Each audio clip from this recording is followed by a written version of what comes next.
सोचिए, एक ऐसी जगह जहां इंसान का जिंदा रहना ही सबसे बड़ी चुनौती हो, जहां तापमान -50 डिग्री सेल्सियस तक गिर जाता है, जहां हर सांस लेना ऐसा लगता है जैसे फेफड़ों में बर्फ जम रही हो, और जहां एक छोटी सी गलती सीधे मौत में बदल सकती है। ये कोई कल्पना नहीं है, ये हकीकत है सियाचिन ग्लेशियर की, दुनिया का सबसे ऊंचा और सबसे खतरनाक बैटलफील्ड, जहां दुश्मन से पहले इंसान को प्रकृति से लड़ना पड़ता है। और इसी जगह पर भारतीय सेना ने एक ऐसा मिशन अंजाम दिया जिसने इतिहास बदल दिया। इस मिशन का नाम था ऑपरेशन मेघदूत। हिमालय की ऊंचाइयों में बसा सियाचिन ग्लेशियर एक ऐसा इलाका है जहां ना कोई पेड़ उगता है, ना कोई जानवर जीवित रह सकता है। चारों तरफ सिर्फ बर्फ ही बर्फ, तेज हवाएं और खामोशी, इतनी गहरी खामोशी कि खुद की सांसों की आवाज भी डराने लगती है। लेकिन यह खामोशी जितनी शांत दिखती है उतनी ही खतरनाक भी है। यहाँ बर्फ के नीचे गहरी दरारें होती हैं जिन्हें क्रिवेस कहा जाता है, और अगर कोई सैनिक गलती से इनमें गिर जाए तो उसका वापस आना लगभग नामुमकिन होता है। तापमान इतना कम होता है कि कुछ ही मिनटों में शरीर सुन्न पड़ जाता है, और अगर समय पर इलाज ना मिले तो फ्रॉस्ट बाइट से हाथ पैर तक काटने की नौबत आ सकती है। फिर सवाल ये उठता है कि आखिर इतनी खतरनाक जगह के लिए भारत और पाकिस्तान क्यों लड़ रहे थे? जवाब है रणनीतिक महत्व। सियाचिन ग्लेशियर भारत, पाकिस्तान और चीन के बीच एक बेहद महत्वपूर्ण स्थान पर स्थित है।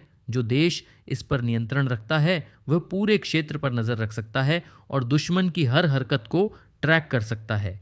यही वजह थी कि 1970 के दशक के बाद से इस इलाके को लेकर तनाव बढ़ने लगा।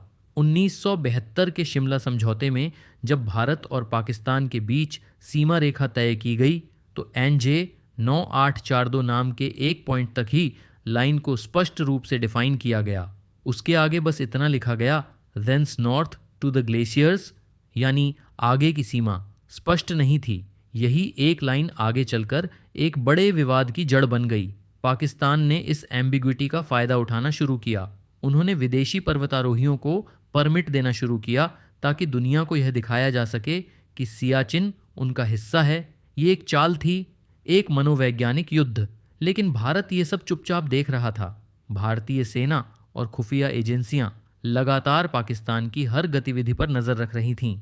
और फिर 1984 की शुरुआत में एक ऐसी जानकारी मिली जिसने सब कुछ बदल दिया।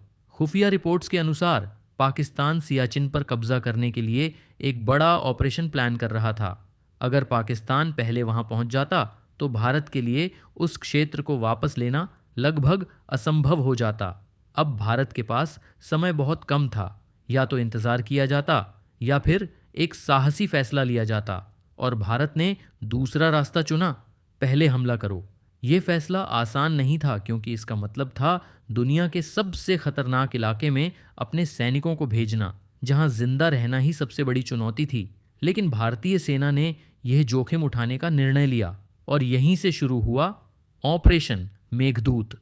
अप्रैल 1984 में इस ऑपरेशन को अंजाम दिया गया। भारतीय सेना और भारतीय वायुसेना ने मिलकर एक ऐसा मिशन तैयार किया जो पहले कभी नहीं किया गया था। योजना यह थी कि सैनिकों को हेलीकॉप्टर के जरिए सियाचिन ग्लेशियर के ऊंचे ऊंचे इलाकों में उतारा जाएगा और वहां की महत्वपूर्ण चोटियों पर कब्जा किया जाएगा। लेकिन यह काम इतना आसान नहीं था। उस समय के हेलीकॉप्टर इतनी ऊंचाई पर उड़ान भरने के लिए डिजाइन नहीं किए गए थे। ऑक्सीजन की कमी, तेज हवाएं और खराब मौसम हर पल मिशन को खतरे में डाल रहे थे।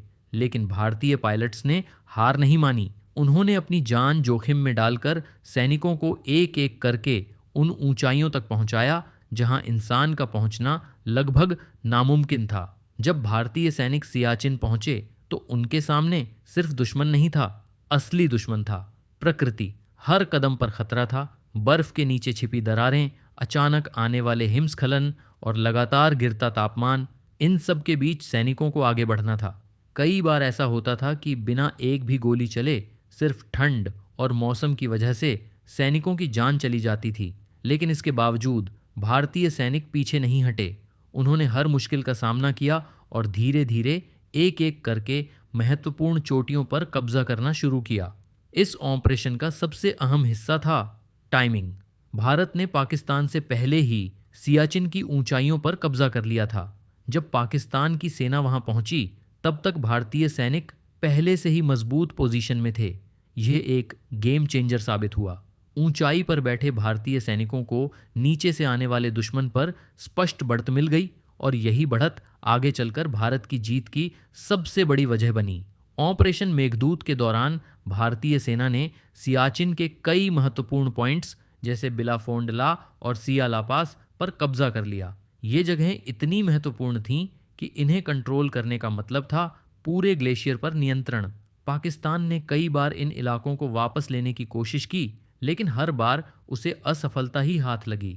भारतीय सैनिकों ने हर हमले का डटकर सामना किया और अपनी पोजीशन को मजबूत बनाए रखा, लेकिन यह जीत इतनी आसान नहीं थी। इस ऑपरेशन की सबसे बड़ी कीमत चुकाई भारतीय सैनिकों ने। यहाँ दुश्मन की गोलियों से ज़्यादा सैनिकों की जान मौसम ने ली।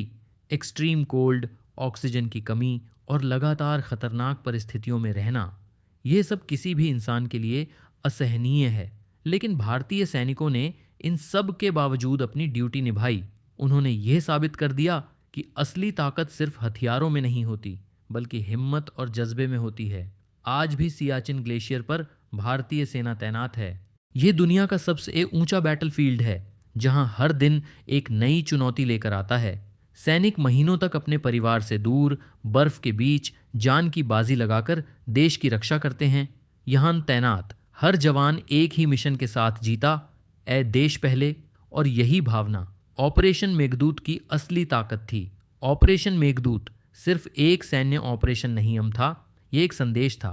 ये संदेश था कि भारत अपनी सुरक्षा के लिए किसी भी हद तक जा सकता है। ये एक उदाहरण था साहस, रणनीति और बलिदान का। इस ऑपरेशन ने न केवल सियाचिन पर भारत की पकड़ मजबूत की, बल्कि दुनिया को यह भी दिखा दिया कि भारतीय सेना किसी भी परिस्थिति में ऊंची जीत हासिल कर सकती है। जब भी हम सियाचिन का नाम सुनते हैं तो हमें सिर्फ एक जगह नहीं, बल्कि उन हजारों सैनिकों की याद आती है जिन्होंने वहां अपनी जान जोखिम में डाली। कुछ वापस लौट आए और कुछ हमेशा के लिए उस बर्फ में समा गए, लेकिन उनकी कुर्बानी बेकार नहीं गई। उन्होंने भारत को एक ऐसी रणनीतिक बढ़त दी जो आज भी कायम है। ये कहानी हमें ये सिखाती है कि असली जीत सिर्फ युद्ध के मैदान में अमन नहीं होती, बल्कि उस जज्बे में होती है जो इंसान को हर मुश्किल से लड़ने की ताकत देता है। ऑपरेशन मेघदूत इसी जज्बे की कहानी है, एक ऐसी कहानी जो हमेशा याद रखी जाएगी।